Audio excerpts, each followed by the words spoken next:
Bearcat Blitz, welcome in, y'all, and happy holiday weekend. Happy July 4th weekend to all of our listeners. Love being able to bring you some entertainment across your trip to the cabin, going to a cookout or something like that. We got you covered, highlighted on this episode of Bearcat Blitz by the NFL, or not the NFL, the UC football. New uniforms from UC football via Nike Athletics. We'll get into that on today's Bearcat Blitz, and we'll touch on the toughest game that Neil and I can guesstimate on the 2025 UC football schedule. All that coming up. I'm your host, Neil Meyer. Or no, I'm not Neil Meyer. I'm your host, Russ Heltman, joined by my co-host, Neil Meyer of the Front Office News rival Cincinnati site. And I am Russ Heltman of Cincinnati Bearcats on SI. You can check us out on Apple, Spotify, Google, wherever you get your podcasts. Subscribe, rate, and review there. And we'll get into the show right now after these quick messages.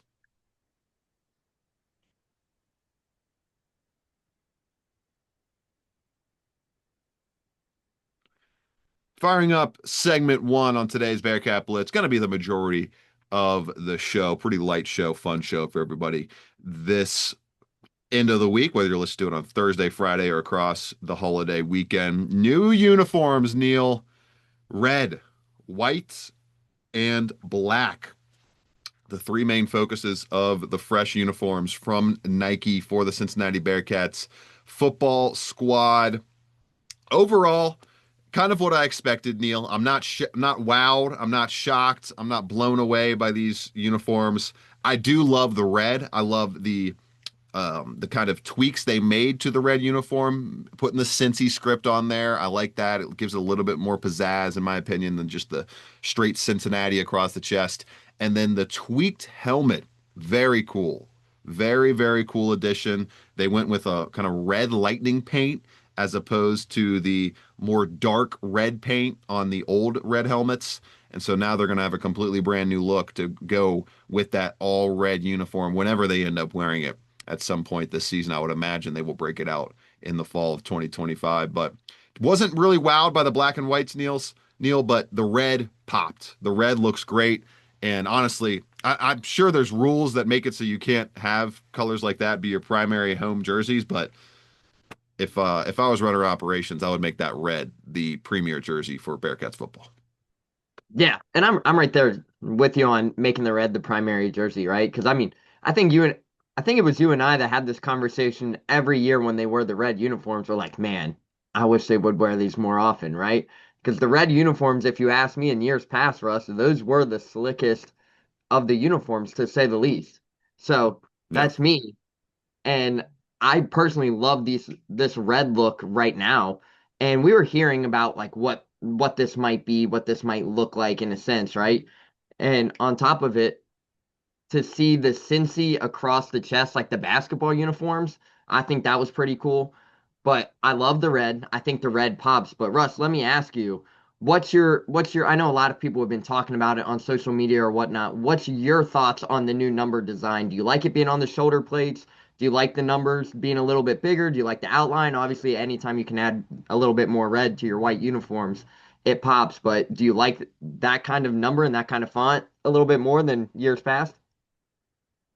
To an extent, to me, I'm kind of echoing the people that thinks that the black and whites look like Oklahoma State to me. It They looks like do. an They do look it, like Oklahoma it State. looks like the exact design of the Oklahoma State uniforms, and I don't know, maybe going with red numbers and a white trim Oh, or I didn't red think that. I numbers and didn't a think black that. That would trim be on the white would have been a better way to differentiate. But yeah, just the red trim to me looks too orange around everything else to make it stand out, in my opinion, compared to the Oklahoma State, as opposed to the red uniform, which has the completely different word mark. You can tell that that's Bearcat Cincy red all over the place. And as noted by the Cincinnati media staff, it's the first jersey matched red helmet to be in the arsenal of the Cincinnati football kind of threadings since 1982. So it's been a long time since it's looked like this. But yeah, I think I'm echoing people who are saying it. It looks to me like Oklahoma State a little bit too much. Not that it looks terrible or or complete copycatty to Oklahoma State, but But I there's a would lot of lean more similarities. towards, yeah, more towards the Stillwater connection there. Yeah, I'm also happy to see the old Paul kind of brought back too on the uniforms. I think that's a smooth, slick look as well. But overall, Russ, I mean, at first I was kind of curious what these jerseys would look like. And then in the end, I was sitting there. We saw the first one, the white one came out, but you didn't get the good, or the black one came out first, but you didn't see the whole uniform in the New Heights podcast. You just saw the Yeah, it's just jersey. the jersey. But then once they dropped the videos, which let's give credit to Clay Colvin, Amani Anderson, and the whole creative media staff You because can that actually see the actual uniforms in these videos, Neil. Something and that not every social media team is able to pull off. right. And on top of that, it was a very well produced video content. It drew Yeah. people in. Like the music for I think the video, the black video where it was the black uniforms, it was incredible. Like it had the like Halloween kind of music and theme. Hmm. It got your attention. It was smooth. Like the video was so well. But then also, how cool is it to see Joe Royer get his own video, especially in the new Cincy red uniforms. I thought that was super cool considering Yeah. he's a hometown kid. I was kind of expecting to see Dante Corleone be a guy that kind of flashes the new jerseys in these videos, but they Maybe went with Dante's Brendan like, Stevenson. I'm too much the face of the program right now, but have somebody else get some shine. Yeah, but it was cool to see Evan Pryor kind of get his shine in that as well. Right. Yeah. And then Brendan Sorsby and then Joe Royer. So overall, I mean that says a lot, right? And I think it kind of is a testament to maybe some stuff going on behind the scenes that we don't know about, but usually when this stuff happens, it shows your true leaders of the program. And I would guess Evan Pryor is right there in the fold as one of the leaders within this program as well. Will we get anything else, Neil? Do you think they'll drop a surprise alternate uniform over the next few months at all? Do they wait to do that maybe next year in the off season as a way to break up the short or slow news cycle in the summer? They drop an alternate one there. The biggest thing for me was, are we going to get something with the impact of the mascot on the uniform? You mentioned the sea paw and that being prominently featured all over these uniforms, but we haven't got. There's no cat scratch. There's no kind of alternate logo, alternate kind of emblem on the uniforms. It's mostly just the sea paw. I wonder if we will. I'm on my end. I doubt we get that just because of it might get lost in the shuffle a little bit with this upcoming season and all the new uniforms. Then maybe next year we get one of those alternate jerseys that in the Under Armour era, Neil, were prominent. I mean, they had alternate uniforms consistently throughout the 2010s. Yeah, and that's a good point to mention too, Russ. Obviously, this is year one This is of the the yeah. People need to realize this is the first official year locked in, under. fully in the ingratiated in the Nike design pattern for Cincinnati football because of the kind of 2 or 3 year buffer zone they had with BSN. Yeah, and I think people forget that, right? They forget that there was that transition period when Cincinnati came to the Big 12, that they went to the Nike Jordan apparel, but that was all through BSN, right? And now on top of it, now that it's all done, it's a done deal as of July 1.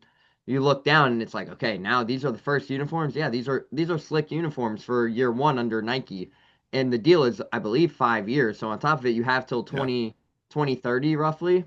It's So either overall, 2029 or 2030, but it's an extensive partnership. right. So on top of it, you have more stuff coming in the near future, and you don't need all the great ideas out now. I mean, yes, we would Right. love to see it, but you want to save some ideas for the back end where it's like, okay, like you mentioned earlier, when maybe in next season when we're in this same kind of time frame, it's like, okay, let me drop this uniform, let me drop this uniform, kind of something to draw the fans in. But I'm happy that they dropped it ahead of fall camp and Yeah. we didn't have to wait a little bit longer, but I'm excited. I really like them. So I'm glad the fans can kind of enjoy it. I know it's been a lot of chatter. I know my Twitter mentions have been crazy talking about, oh, I really like these uniforms because I tweeted, I was like, what Bearcats fans, what do you think of them? And next thing you know, it's everybody in the mention. So it's good to see that interaction and see people talking and about what the Cincinnati brand is doing and what they're taking that new turn of the chapter with Nike and Jordan. So I'm excited for it, man. I really am.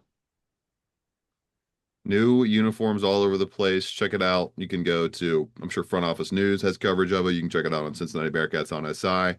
Wherever you want to find the uniforms, there's plenty of places to see what they look like and the integration of that. Sea Paw in full swing. Black helmet, sea paw, classic look. I like it to start. We'll see if they can add any more alternative looks in the coming years. Primary helmet color for the Bearcats since 1983 has been that black helmet, and the sea paw has been on that lid for 36 consecutive seasons as the primary. That they had what, Neil? They've had a helmet with the new Bearcat logo, right? That came out a couple. That was either in the end of the 2010s or early 2020s when they had that helmet. And then did they have a throwback kind of just C Cincinnati helmet? I don't think that they haven't worn a throwback like 1960s uniform in a long time. Yeah, no, they haven't. And it's going to be interesting. Is that going to be something that we see in the near future? Now, I would love to see that in the I would future, love a but throwback, man. That's I got to be what they do first as the alternate, as a throwback to the 60s or 70s, something like that. if they throw a throwback out there, Russ, the first thing we are doing is we are getting Jim Kelly on the podcast and we are going to Yeah, break down that uniform doing some combination. comps. We are going to break down the uniform combination. I would love to hear his thoughts. I would love to hear his thoughts now on the new uniforms with what him and a guy like Dan Horde think, because I know they're probably happy to see those new uniforms. Right. Dan has Overall, obviously extensive experience seeing what all these teams have worn over the years.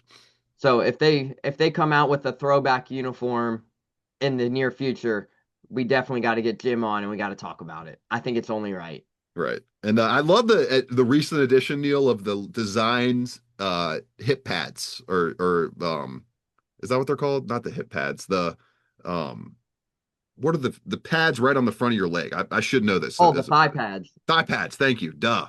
The thigh pads with the sea paw and the thigh pads and just guys. I've seen guys put on their own custom designs and stuff. So that's been a really cool Yeah, addition. those are always really cool too, especially seeing what the guys in the NFL do, where Yeah. where Jamar Chase says Uno or chosen one on Yeah. his. Those are super dope. And I'm curious. I'm curious now that you mention it. Are we going to see some of those out there this year? I think we will, man. I really think we will, but it's going to be so exciting to see Yeah. football I out wonder there. what the NIL rules are like with that, with just like you putting your own logo on your thigh pads or something like that, or I or mean, your mouthpiece, putting a logo on your mouthpiece or something. it can't be that crazy, right? Considering Marvin Harrison wore an Apple Watch and Louis Vuitton cleats one game, right? Like I, Right. I don't think it could be that crazy, but Right. it's It is the Wild it's West out there. definitely it's definitely a hit or miss topic, and sometimes I'm sure Marvin Harrison probably caught, or the Ohio State University probably caught a fine for that, if I had to imagine, right? You'd You would think think so. they probably caught a fine in that aspect because of the Louis Vuittons and the Apple Watch, which I don't think you're allowed to wear an Apple Watch if I remember right. So I'm sure there's some kind of punishment there or repercussions. But I'm sure Marvin Harrison's activity rings were closed all that day because he was probably going for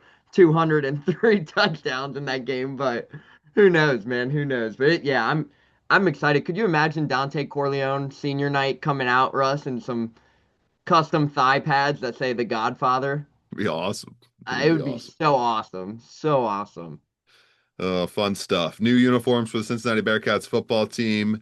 We'll take a quick break as we sit exactly 8 weeks away from today's recording until the start of Cincinnati Bearcats football season. Thursday, August 28th, and that means less than a month until the start of fall camp. Less than probably, roughly about 3 weeks, give or take that amount of days until they are popping them pads out at Camp Higher Grounds in Indiana. Quick break, and then we'll touch on what we think is the toughest game on the schedule.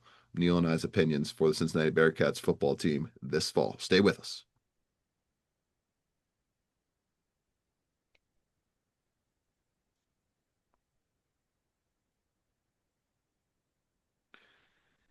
Rounding things out, Neil, on this episode of Bearcat Blitz. Neil Meyer, my co-host. I'm your host, Russ Heltman, where we are taking a look at the Bearcats 2025 football schedule, starting to do some more preview stuff as we get closer and closer to the start of the season. Neil, you may pick one of the non-conference games, but I'm going right to the conference slate to make my decision on the toughest contest in the entire 2025 season for Cincinnati, and I think it's right away. The matchup at Kansas on September 27th, David Booth Memorial Stadium. The fans, I'm sure, will be lit up, ready to go in And Manhattan, ready to it's a great, fire off. They may be it's a coming great, off, Neil, a an undefeated start to the season. They very right. well could go 4-0. They get a win, a signature win. It would be at Missouri, and then you get an in-conference win at home against West Virginia. Very well, Neil, could be rolling going into this game against Cincinnati, a Kansas team that is widely expected, I would say, after the loss of Jake Retzloff from BYU. Football Power Index on ESPN has not updated their power rankings since June 2nd, so they still have BYU third in the Big 12. I expect that projection to drop precipitously, maybe all the way down to the 12, 11, or 11, 12, 13 range in the Big 12, and that would make Kansas their third leading team in the entire Big 12 and a top 30 team at that in the country. So a top 30 opponent on the road, a quarterback like Jaden Daniels, who it's going to be difficult, man. It's going to be a difficult test at Kansas. And I picked that game as opposed to the contest at TCU at the end of the season because Cincinnati may not be fully formed to the degree that they will be potentially once we get to that end of the season against TCU, especially thinking about how much healthier they may be able to stay this season and with that new performance facility, that new performance center, giving them some of those advantages there, and that being able to spur more continuity and more growth throughout the season as opposed to right away, first game of the Big 12 slate, you got to be ready to go and ready to roll in a road environment at Kansas that has just recently become a little daunting. Yeah, and it's great to know. I was trying to cut you off a little bit and tell you too. This is going to be the first season in their new stadium at Kansas. I don't know if you knew that. Oh, wow. Yeah, I didn't know they were building one. There you go. Yep, Even Kansas's more stadium. reason for the fans to be amped up. Yep, so Kansas tore down their old stadium in 2023. It was undergoing renovations when we played basketball up there at the Fog Allen Fieldhouse. So Hmm. overall, it's that's a great matchup too, Russ. And it's going to be interesting to see what does that Kansas team look like.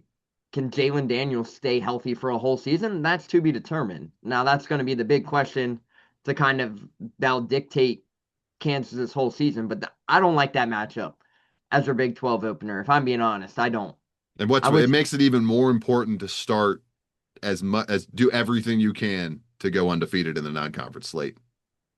Yep, and I'm right there with you. I think that's going to be a daunting matchup. Obviously, if everyone's going to be talking about the Nebraska game being the most important, I think you and I have kind of talked about that a little bit. So my answer to this one is I want to go in conference, right? So you look down at the conference slate, there's a lot of good conference opponents here. Yes, Cincinnati does have an easier schedule compared to years past, but the two games when we were talking about this, Russ, the two games I had looked at was November 22nd versus BYU at home.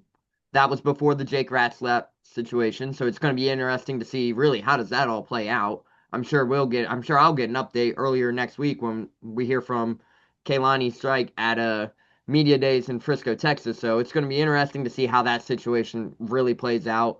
What does BYU do as the quarterback? But with all that going on, I'm flipping the narrative. I want to go TCU, your last game of the season. It's And gonna be that's going to tough. be in Fort Worth, Texas. It's going to be a tough matchup because from what you look at, Josh Hoover could arguably have a chance to be a top 15 quarterback in all of college football. I mean, I see many experts have him as top 20 right now, but if he goes out here and throws for another 4,000 yards and 50 touchdowns or something crazy, it's going to be interesting to see what they might what that TCU team might look like. Now, I'm not saying he's going to throw for 50 touchdowns. That's just me exaggerating a little bit. But he can really sling the ball across the yard, and we saw that last year. So overall, I think when you're looking at Big 12 quarterbacks, we talk about Jalen Daniels, we talk about Jake Ratzliff. It's safe to say that Josh Hoover's right up there in caliber with them as maybe the best quarterback within the Big 12. It's going to be interesting to see what that TCU matchup looks like. It's Cincinnati's first time going on the road to TCU in quite some time, especially as members of the Big 12. But after touring that stadium, after being in that stadium, after getting on the field at that stadium, when Ryan and I took our tour with now former SID Mark Cohen, which it's not going to be the same environment without seeing Mark. And I think you know that when we always play TCU, it's great seeing Mark Cohen around. So I hate to see the news that he will no longer be at TCU, but it's gonna be a gauntlet. It's gonna be a gauntlet down there. It really is. Like the fans, like I don't know if you've been to the stadium, Russ, but it's kind of built as a old modern stadium. It's kind of built like a Nippert Stadium a little bit, where the fans are right on top of you. Yeah. So, and you can kind of tell like the noise will carry as well. So it's going to be interesting. I'm excited for that matchup. I'm hopefully making that trip, knock on wood here at the end of the year. But that's the matchup I'm looking for. How does Cincinnati finish the Big 12 season, especially in year three under Scott Satterfield? Could be a pressure packed matchup when you think about Cincinnati possibly fighting for a bowl opportunity and a chance to A Big punch their 12 ticket at that championship point in as the well. season.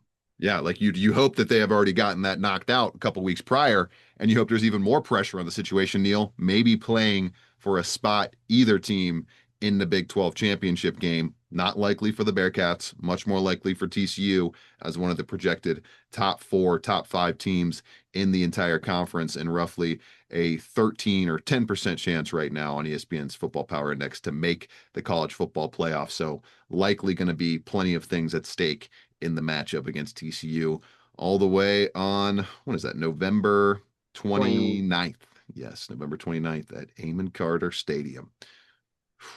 Lot of time to go before we get there. Bookending the show with a little first conference matchup of the season and last conference matchup of the season as the two toughest ones. Cincinnati does avoid Kansas State this year, and they also avoid Arizona State this year, the top two projected teams in the entire conference. That, Neil, is a big reason why, despite us picking two tough matchups out of the nine right there, widely projected Cincinnati to go over 6 wins and get to a bowl game. They should this season for the first time in the Scott Satterfield era. For Neil Meyer, I'm Russ Eltman. Everybody enjoy your July 4th holiday. Happy July 4th. God bless America, and hope everybody has a wonderful weekend. We'll talk to you all again next week, getting closer and closer to the start of fall camp.